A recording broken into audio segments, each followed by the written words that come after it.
Welcome afethu Bingelela. Welcome to another episode of Abazingeli Belaphi Beqiniso TV. Abazingeli Belaphi Beqiniso TV. Enza njena ke mntaka mama ukuthi uyaqala ukuyibona le channel. Ngiphushele leli button elibuvu elikhuphuka njengesitimela samanzi ukuze njalo mase sikhipha ivideo nibona ngale button selikhuphuka ukusho ukuthi cha seziyakhala. Namhlanje bafowethu ngithatha seke sihambe nabazingeli sazozingela inyanga ile kwamhlaba uyalingana. Njengamanje ke ngisesigodlweni nomkhulu ngizomdedela umkhulu azethule kubalandeli abamaziyo futhi nabalandeli abangamazi. Thiwa thokoza mkhulu sawubona. Yebo kunjani? Siyaphila mkhulu wami, ngabe ninjani Nkosi yami? Ngiyaphila kunjani kuwe? Siyaphila mkhulu. Siselizwile udumo lwakho. Sase setheke asike sifike sizokubheka sike sikubone ukuthi usebenza kanjani. Mkhulu, kunabantu lana abaqalayo ukukubona abangakwazi nokuthi ubani. Ngisacela mkhulu uke wazise umbukeli njengamanje ukuthi umkhulu bani lona. Wawuthathapha umsebenzi kukuningi mkhulu esifuna ukwazi ngawe, kodwa ngisacela utshela umlandeli ukuthi umkhulu bani lo esikhuluma naye njengamanje. Thokoza. Ngiyanibongela bonke ababukeli bami. Yes. Mina ngubaba Jali, umkhulu Jali. Mkhulu Jali. Yebo ngiphuma ke emhlaba yalingana. Okay. Kade umsebenzi ngiyaqala ngafunda kudala bangifundisa abantu abadala. Yes. Mangizala ngize kuzosiza abantu bahlupheka abanenkinga. Bonke umuntu unenkinga akaze kumina ke azongibona ukuthi ngizomsiza ke inkinga onazo. Yes mkhulu. Thokoza. Yes mkhulu, qhubeka mkhulu. Wakimoto unenkinga ukuthi mhlawumbe ulahlekele inkomo. Yes. Ungeze kumina ngizokubuyisela ke inkomo zakho. Okay. Noma umsebenzi akuhambe kahle. Yes. Wena uzongithinta ke mina ke ngitholakala noma kubi Facebook, ku WhatsApp uzongithola noma ungangifona ku video call. Na ku YouTube isebezokubona. Yebo uzongithola khona ke futhi. It's inamba yami is 0670 30 8582. 82. Yebo. Ungangifona noma ngosikhathini uzongithola khona. Okay mkhulu, singakafiki enambeni mkhulu. Mina ngiyalwazi udumo lwakho. Kunabantu abangalwazi udumo lakho mkhulu. Amabhavu for abantu abangawuthola umsebenzi. Ngabe namanje usawenza? Ngiyakwenza ke konke. Yes mkhulu.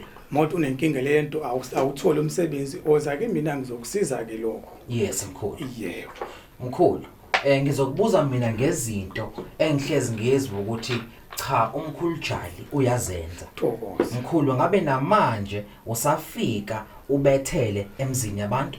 Yebo ngiyafika ke mina. Yes mkhulu. Izilwane usakwazi ukuzikhipha noma lelikhehla elakufundisa selashona awusakwazi ukuzikhipha? Lo ngiyakwenza ke ukhehla ngifundisa konke akuwo ungihlulayo mina ngafundela kumuntu omkhulu ke lokhokho. Yes mkhulu. Akuwo kuzongihlula mina unenkinga ngithinteke kule number ngizoza lapho noma wena uzoza kimi la ngikhiphe ke zonke unazo inkinga ke lapho. Yes mkhulu. Yeah. Mkhulu, sizwile ukuthi uke wathatha uhambo waya koMalawi, waya koNgorongoza, waya koNgwavuma, waya koTanzania, waya koBenin. Ngabe mawuthatha lo hambo usuke uyokwenzani? Usuke usuhambelani indlela ezikude kangaka? Ngisacela mkhulu ukuchazele mina nabalandeli, especially ngale trip le usanda kuya lapha eBerlin bekwenzakalani? La bengiye lapha eBenin bengibiziwe ke. Yes. Ukhona umuntu bolahlekela ke izinto zakhe ukuthi ngimbuyisele ke lapho emndenini. Okay.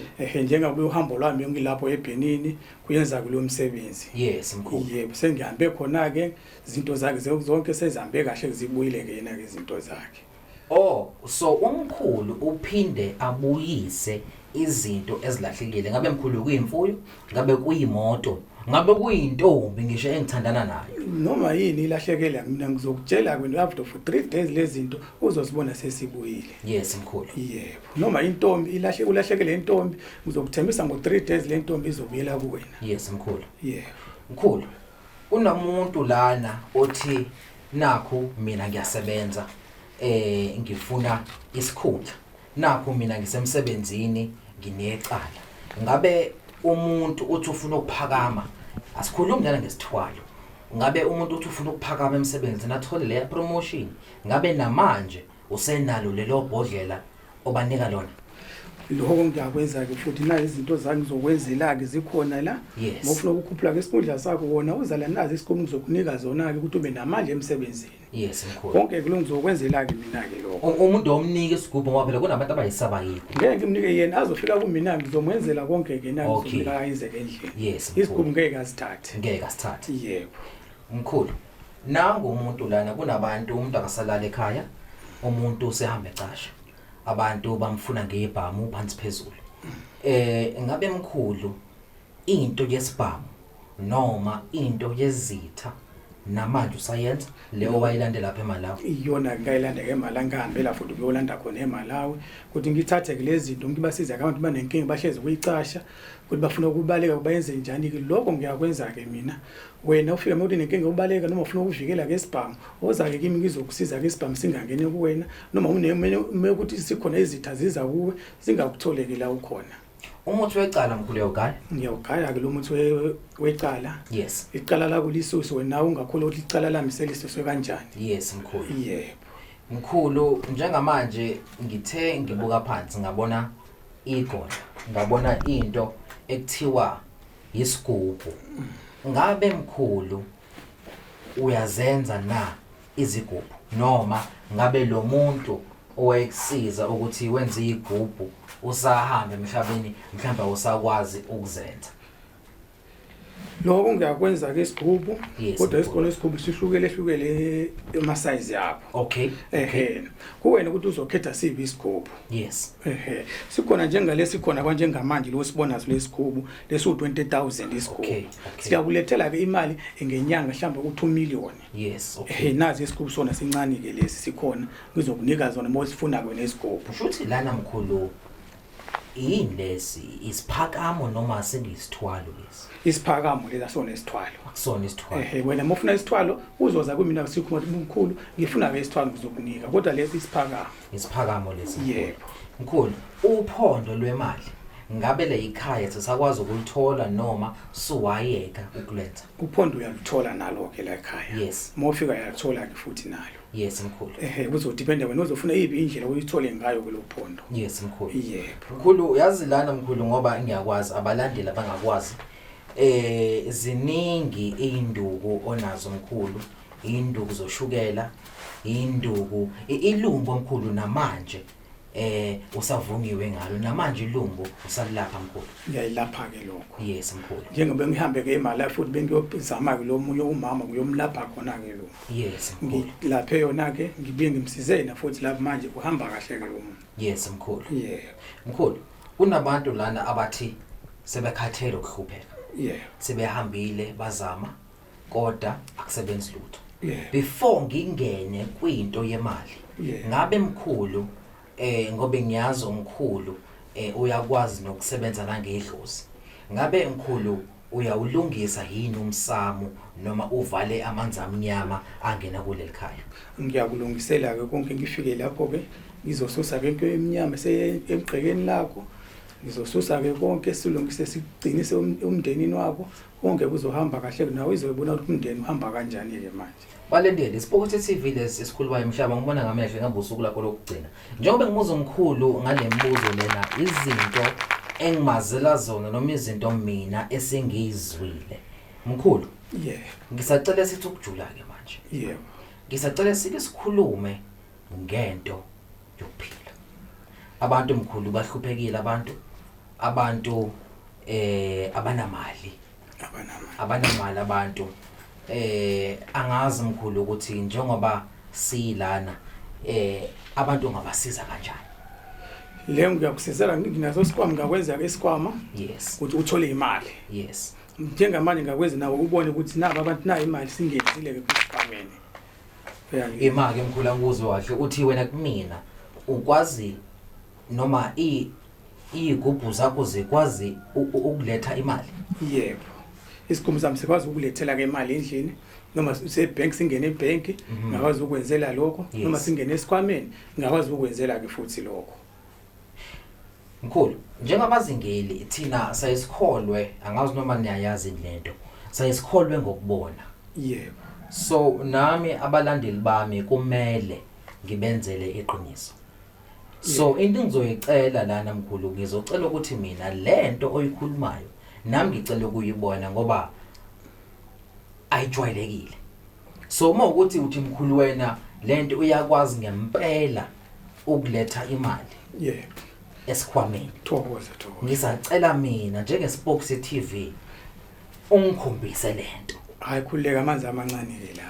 Ay mkhulu ngisacela ukukunika ithuba mkhulu angazi wenza kanjani naku seqala nokufudumala la ekamereni angazi yini kodwa ke ngisacela mkhulu ukukunika ithuba.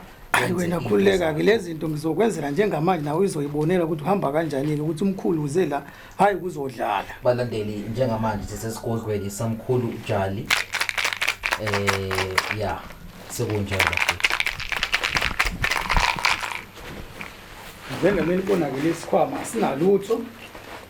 Masi empta sinalutho lesikhwama ngicela usondele. Yes bona nazi isikhwama sinalutho sinani lesikhwama. Balandeli as you can see isikhwama asinalutho. No asinalutho mkhulu lesikhwama. Yes bona ke lesikhwama. Yes. Manje kanjani ukuthi sibe nemali esingenalutho? Ngoba phela umsebenzi wakho naku uzoyibona ukuthi na imali igcwele kulesikhwameni. Oh sisazophuma siya bank. Izophuma ke ngizoyenza imali wena usuzoyikhipha ke imali uyothenga noma ikuphi. Akuphumi thina la esigodlweni kuphuma izinto zakho. Izophuma ke into zami ke wena usakhona. Ithi uyadlala mkhulu. Uzoyibona ke namehlo yenu. Lula.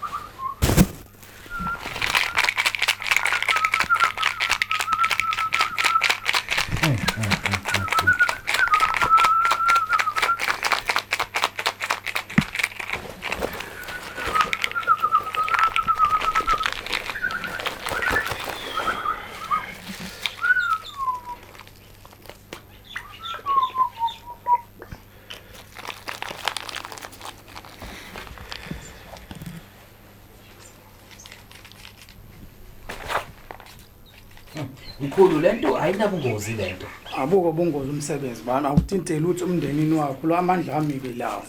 Okay. Lawo ngakhipha. Lawo amandla ami nganika nomkhulu ukuthi ngiyeze mina ngifuna ukusebenzisa ke igazi lomuntu. Yes. Yebo nganika amandla umkhulu wanginika wona ke lawo. Okay. Angifuna ukuthi umthinteke umndeni wakho. Ayinabungozi lento. Abungozi lento. Ayichithe igazi ayithintele uthi umndeni amandla ami ke lawo umsebenzi wami ke lo. Okay.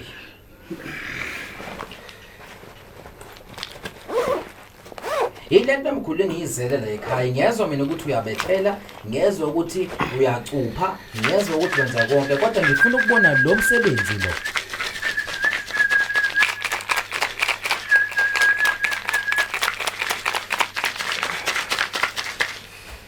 Ngeke mkhulu ngifuna ukuyibona lento iphila ngifuna ukuyibona iphila lento.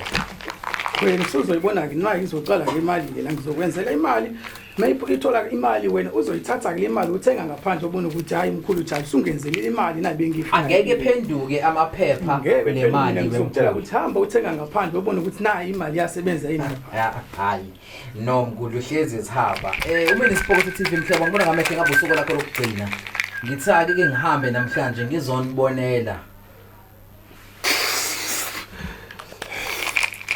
ngibona nokamera wami osethuka lana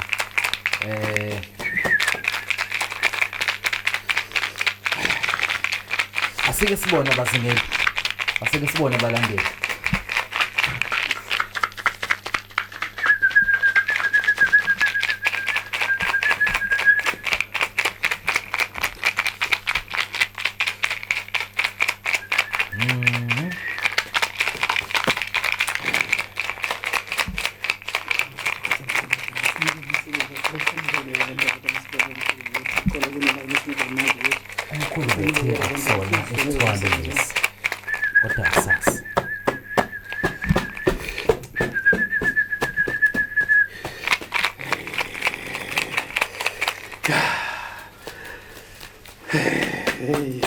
manje sekuright ke ngakuphezela ukuthi uyibone ke mntanami imali yami Kanjani mkhulu ngoba phela besisahlezi sonke lana besingakaye ebhenki. Umsebenzi wami ke loyo ngingaphiwa nabantu abadala. Hayi ngize la kuzodlala nabantu. Ngize la kuzosiza abantu abebakhala bona. Nanibonele ukuthi hayi namkhulu uJali uyasebenza Akuvule mkhulu mhlawumbe sibone ukuthi ngempela iyenzeka lento ngoba mina hayi ngeke mkhulu. Nayi ke imali yayibona. Nayi imali engishoyo nayi. Mkhulu le mali le iyangempela le mali lenkulu. Nayi ngokunika wena ke hamba uthenga noma yini la ngaphandla uthume noma banika ithengeke ubone ukuthi hayi nayi imali yangempela ukuthi iyasebenza ke la. Hayi imali ngoba nje lento imali yangempela mkhulu lento akuwona amaphepha. Le mali mkhulu ngingakwazi ukuyithatha ngoyifaka ebank. Njengamanje ngazifaka ke ebank noma bank. Angeke ukuthi sengihleze endlini isephenduka amaphepha. Wena nephenduka amaphepha phela ke mina ngizokubuyisela izinto zami. Lo muntu lothi unenkinga ngizombuyisela ke izinto zakhe. Mina ngiyakuthembisa ukuthi ngeke ngikunike amaphepha. Angizange la kuzodlala nabantu. Mkhulu lento ikhiqiza imali engaka ngabe mkhulu ayinabo yini ubungozi lento? Ayikho ubungozi konke ke lo angichithi angikwazi ukuthi indaba igazi lomunye umuntu la. La amandla ami isiqubu sami ngaphiwa nabantu abadala. Yes. Hayi ukuthi ngize kuzobhikiza ke imizi yabantu. Yes. Kuda hambe sibulala bani angikwenzeke nanga umsebenzi wami ungivikela konke. Cool. Kunabantu osomathenda osomabhizinisi kunabantu abasifunayo lesikole. Mothi unamathenda ufuna ukukhuphuka amathenda akushezi wathola njalo amathenda ungeze kumina ke sikhona isikhubu ngizokunika zona sihlukene lezi isikhubu zihlukene kuyipi indlela uzoyifunayo wena ke mina ngizokunika kulesi sikhubu ninazo isikhubu sicala ngo15,000 yes sikhona sa20,000 25 kuwena uzokhetha ukuthi sibi isikhubu nalisibi indlela ngizoyenza ngayo mkhulu kunabantu abangakwazi ukufika ngisho no10,000 inhlanga zesigubhu lezi za 5,000 namanje ngisazikhipha ke futhi lezi 5,000 hayi ukuthi sonke abantu sikwazi ukuthola njengo 10,000 ngeke sithole imali enkulu kodwa mhlawumbe une5,000 ungeze kumina ngizokusiza ke lapho ngize la kuzosiza abantu bahluphekile yes mkhulu yebo mkhulu kunabantu abakubukayo koMpumalanga kunabantu abakubukayo koGoli eko Eastern Cape ko Bloemfontein bathi bafuna lo msebenzi mina ngitholakala noma kuphi ungangifona noma video call yes mina awungithumele imali yes wena uzozizela kumina nginale imali siyenze kuphambi kwakho imali hayi ukuthi ungithumele ke imali yes angiyenzeke mina lokho mkhulu inamba yakho ngisacela even though egijima phansi la escreenini kodwa ngisacela unike abantu inamba otholakala kuyona inamba ngithokola kuyona 06 70 30 85 82 ngicela siphinde kokugcina mkhulu 06 70 30 85 82 yebo eyona ke bafethu inamba enimthola kuyena umkhulu sengididekile nami mase ngibone imali engake ningixolela bazingeli iyona inamba enithola usizo kumkhulu ukuze nikwazi nani phela ukuthola wona lo mcebo noma wona lo lutisizo mkhulu ngabe akuzona tipokwe lezi kodwa kumele ngibabuzela abalandeli cha kusona isipokwe lezi yes imali yangampela le imali yangampela uyayithintela utho kumndenini wakho yes mkhulu amandla ami ke la mkhulu siyazivala kunento engicela ukubacalela abalandeli yebo ngobe ngiyazi unebhavu lo msebenzi yebo uphinde ube nebhavu lemali yebo uphinde ube nebhavu lo somabhizinisi abantu abaphatha amabhizinisi kunjalo ngicela mkhulu ukuthi abantu bo5 bokuqala abazofika kuwena basho ukuthi ivideo bakubone kubazingeli thokoza ngicela ukuthi abantu bo5 ubanike lensebenzo ngemali ephansi emkhulu singabaniki o10,000 mkhulu ngicela nje ubahlisele abantu bo5 bokuqala abafikayo kuwena bathi bayibonile le video mkhulu okay ngizobanika nje abantu bawu5 ninga imali 7,500 rand yes abawu5 kuphela mkhulu laba sebenza ukufika ke labo abantu ngizobanika ke le 7,500 ungayenzela ke imali instead of umuntu ukuthi akhiphe lo 30 abantu bokuqala bawu5 kuphela ngo-7.5 7.5. hayi kabazengeli balandeli ngabe niziphuthisele nina mina wami u7.5 nje sengiyawulungisa bafowethu mina iSport TV mhlaba ngibona ngamehlo ngabe usuku lakho lokugcina mkhulu Jali Thokoza asengihamba ngisacela mkhulu ukusishare namazwi kwabantu abakubukayo nabalandeli bakho mkhulu yebo bongani ababukeli bami la ngize ola kuzosiza abantu monenkinga ozake lana kuba Batshali ngizokusiza noma iphi inkinga unayo ungifonele kuWhatsApp noma ngamfonela ngevideo call noma ngosikhatsini ngiyatholakala noma kuphi eMpumalanga eGoli noma kuphi ngiyatholakala yes wena mofuna ukuza ungazizela kimi ke esigodleni sami ngizokwenzela lezi zinto oyifuna zona yes mkhulu yebo abantu bokuqala bawu5 bazoyithola insebenze ngo7500 instead of u30,000 umina ke Sport TV mhlaba ngumna ngamehlo ngabe usuku lakho lokugcina please do subscribe and share subscribe and share angisekho kabafethu